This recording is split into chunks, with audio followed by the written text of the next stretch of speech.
ഉള്ള രഹസ്യങ്ങളെല്ലാം എടുത്ത് ഈ കണ്ടവരൊക്കെ പറഞ്ഞു കൊടുക്കും. നിങ്ങൾ ചുമ്മാ വെറുതെ എന്തിനാണ് നിങ്ങളെക്കുറിച്ച് ഉള്ള ആയുധങ്ങൾ മറ്റുള്ളവരുടെ കയ്യിൽ കൊടുക്കുന്നത്? ഇവിടെ പ്രൈവസി ഈസ് എ പവർ എന്നാണ്. നിങ്ങൾ എന്താണ് എന്ന് നിങ്ങൾ മറ്റൊരാൾക്ക് പറഞ്ഞു കൊടുക്കാതിരുന്നാൽ അയാൾക്ക് നിങ്ങളെ പണിയാൻ പറ്റില്ല. എന്തെങ്കിലുമൊക്കെ ഉണ്ടായി കഴിഞ്ഞാൽ അയ്യോ ബാഡ് ഡേ, അല്ലെങ്കിൽ ബാഡ് വീക്ക്, അല്ലെങ്കിൽ എന്റെ സമയം ശരിയല്ല എന്ന് പറഞ്ഞ് പഴിച്ചുകൊണ്ടിരിക്കാതെ അതിന്റെ റിയാലിറ്റി മനസ്സിലാക്കും. 24 മണിക്കൂറുള്ള ഒരു ദിവസത്തിൽ ഒരു 15 മിനിറ്റ് മാത്രമായിരിക്കും നിങ്ങൾക്ക് ഉണ്ടായി ബാഡ് സംഭവം. 24 മണിക്കൂറിൽ ബാക്കി 23 മണിക്കൂറുകൾ നിങ്ങൾക്ക് നല്ലതായിരുന്നു. നിങ്ങൾ മറന്നുപോയതുകൊണ്ട് അതിനർത്ഥം ജീവിതം പോയേ നല്ല. പിന്നെ ഉള്ള കാലം മുഴുവൻ അല്ലെങ്കിൽ ഇത്രയും ദിവസങ്ങളൊക്കെ ഇതിന് വേണ്ടിയിട്ട് ഇങ്ങനെ സ്പെൻഡ് ചെയ്യാൻ നിന്ന് കഴിഞ്ഞാൽ പിന്നെ നിങ്ങൾ എങ്ങനെ ജീവിക്കുമെന്നാണ്.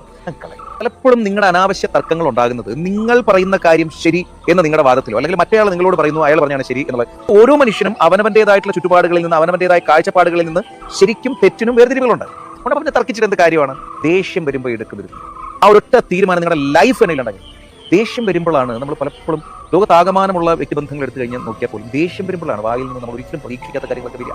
ആ എടുക്കുന്ന തീരുമാനം, ഇപ്പം ദേഷ്യം വരുമ്പോൾ നിങ്ങൾ എന്താണെന്ന് വെച്ചാൽ കുറച്ചുകൂടി കാമാവണം, കൂളാവണം, ആലോചിക്കണം എന്നിട്ട് മാത്രം അങ്ങനെ